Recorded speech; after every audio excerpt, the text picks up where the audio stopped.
Hello everyone, myself Sulagna Ghosh Burman, a student of St. Thomas College, and today I will be discuss about the topic the biology of cancer. So, what is cancer? We all know that what is it? Cancer is an uncontrolled division of normal cells.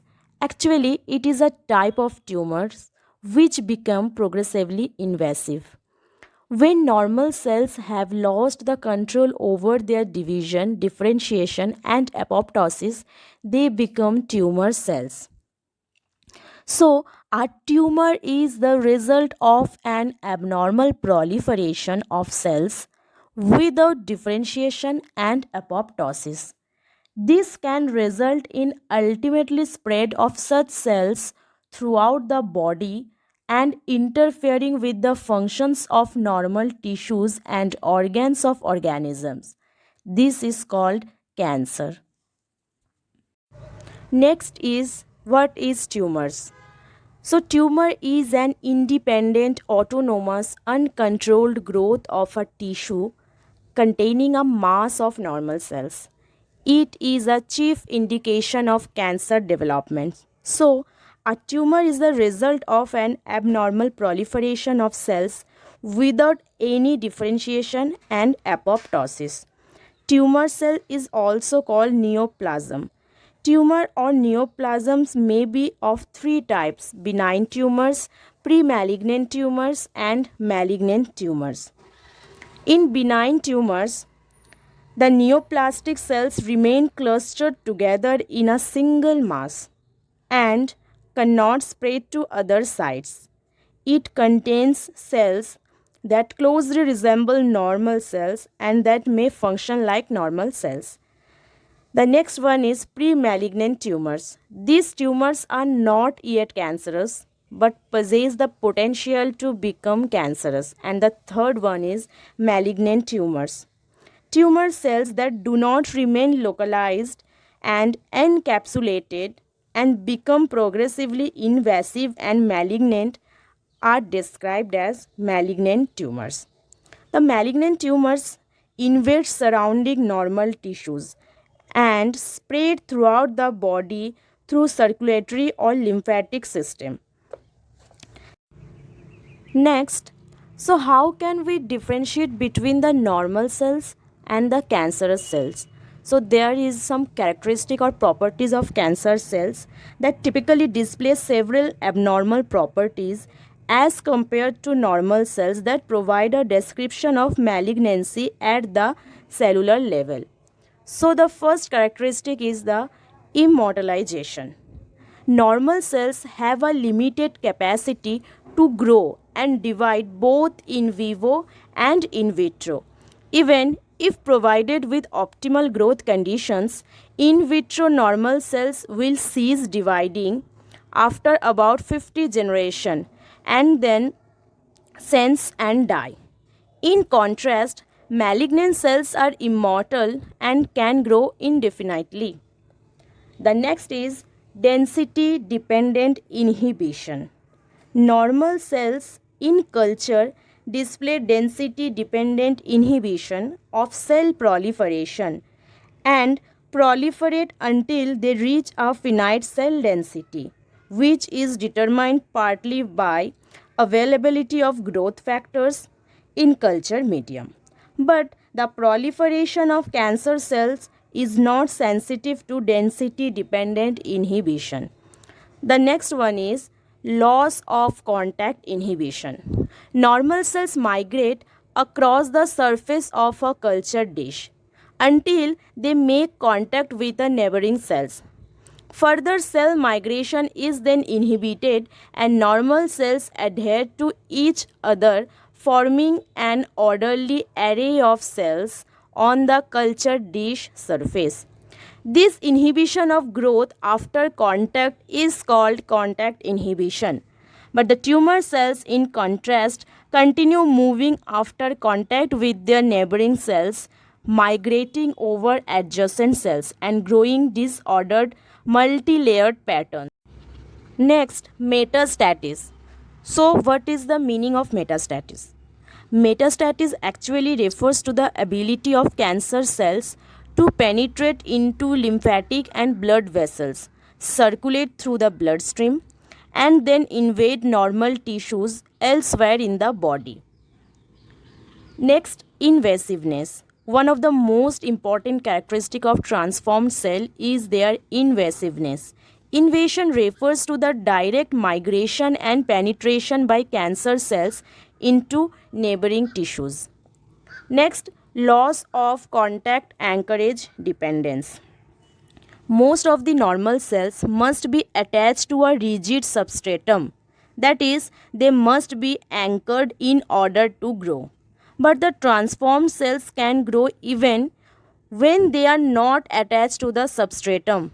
As for example, when they are suspended in a semi-solid medium containing agar or methyl cellulose. Next, lower growth factors requirement. Normal cells grown in the culture medium require various growth factors to continue proliferating. In normal human tissues, growth factors are generally produced extracellularly at distant sites and then either carried through the bloodstream or diffused to their nearby target cells. But the tumor cells often produce their own growth factors that bind to and stimulate the activity of receptors that are also present on the same tumor cells that are producing the growth factor. These result in a continuous self-generated proliferative signal known as autocrine stimulation that drives proliferation of the tumor cells continuously even in the absence of any exogenous proliferative signal. Autocrine stimulation is manifested as a reduced requirement for serum because serum is the source of many of the growth factors in the media used to propagate cells in vitro. And the last one is fail of undergo apoptosis. So another general characteristic of most cancer cells is that they fail to undergo apoptosis and therefore exhibit increased lifespans compared to their normal counterparts.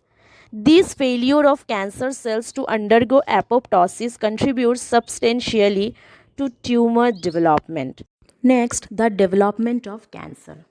So, how does a normal cell is developed to a cancerous cells?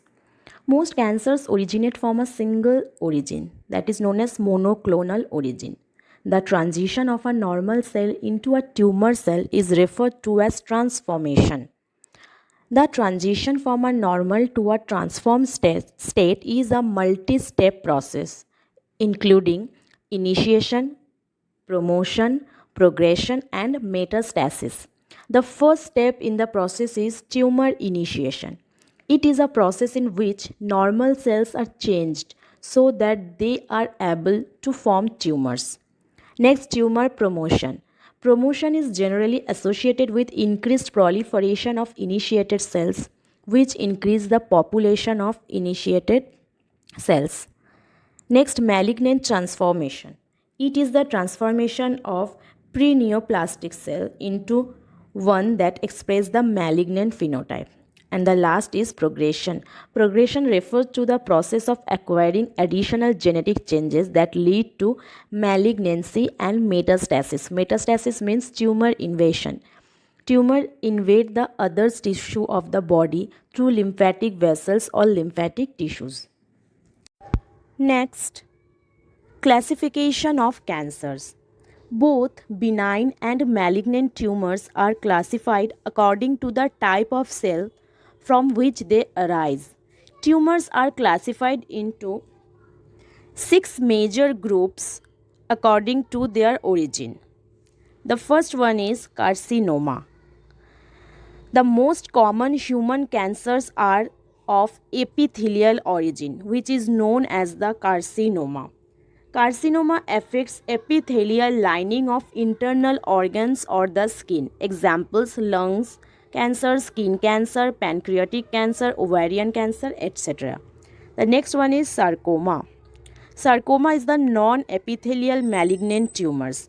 which originate from mesenchymal cells.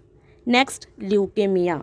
The cancer of the blood and its related cells, including the stem cells, are known as leukemia. Next, lymphoma. It affects the lymphocytes in the lymph nodes. Next है melanoma. It is a form of skin cancer which targets melanin. Melanin is the pigment responsible for the skin color. It can also affect the pigmented tissues such as those of eyes. And the last one is myeloma. It targets the plasma cells in the bone marrow, damaging immune system, kidneys and RBCs count. Next, molecular basis of cancer. All genes whose genetic and epigenetic changes contribute to the causation of cancer is described as cancer critical genes. Cancer critical genes are grouped into two broad classes. The first one is oncogenes. Oncogenes is an activated form of proto-oncogenes. So what is proto-oncogenes? Proto-oncogenes are genes for which a gain of function mutation drives a cell toward cancer are called proto-oncogenes that normally help cells to grow. When this gene mutated, there are too many copies of it becomes a bad gene. When this happens, the cell grows out of control, which can lead to cancer, and this bad gene is called oncogene. In this diagram, several kinds of genetic change can convert a proto-oncogene into a oncogene. In each cases, the change leads to an increase in the gene's function. That is, it is a gain of function mutation. Next, how a proto-oncogene activated to an oncogene. There are several types of genetic and epigenetic changes convert these proto-oncogene into oncogenes. Oncogenes arise as a result of changes that increase the expression level or activity of a proto-oncogene. There are several different mechanisms associated with proto-oncogene activation.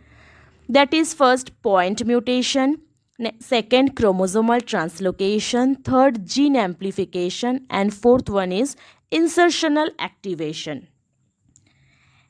In this figure, activation can be accomplished in several ways.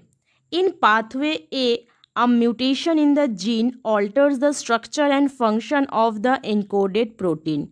In pathway B, gene amplification results in overexpression of the gene.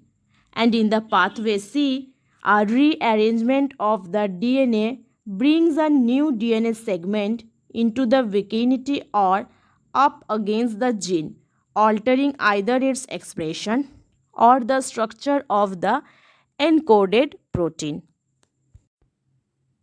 Next, tumor suppressing genes. It is a second type of cancer critical genes in which a loss of function mutation creates the cancer are called tumor suppressor genes. Tumor suppressor genes can directly or indirectly inhibit the cell growth. The tumor suppressing genes are normal genes that slow down cell division, repair DNA, or tell cells when to die or going apoptosis. When these genes don't work properly, cells can grow out of control, which can lead to cancer. A well-known example of the tumor suppressor gene is p53 gene. Next, p53 gene.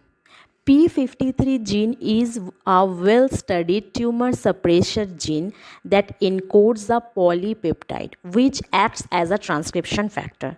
So tumor suppressor genes can directly or indirectly inhibit the cell growth. Mutation in the p53 gene are associated with more than 50% of human cancers. p53 protein plays an important role in the maintenance of genomic stability. Loss of p53 stop the DNA damage checkpoint. In cancers where the p53 gene is intact, its tumor suppressor function is thought to be blocked by the overexpression or inactivation of the cellular factors that regulate the levels and activity of p53 or by the expression of certain oncoviral proteins. Mechanism of p53 gene. In this diagram, there is a two type of p53 gene. First one is normal p53 and the second one is mutated p53 gene. In normal p53 gene, when cellular damage occurs, p53 arrests the cell cycle until the damage is repaired. If damage cannot be repaired, apoptosis occurs. Apoptosis means programmed cell death. And the mutated p53 gene does not arrest the cell cycle. The damaged cell continues to divide, which may result in cancer. These are the reference.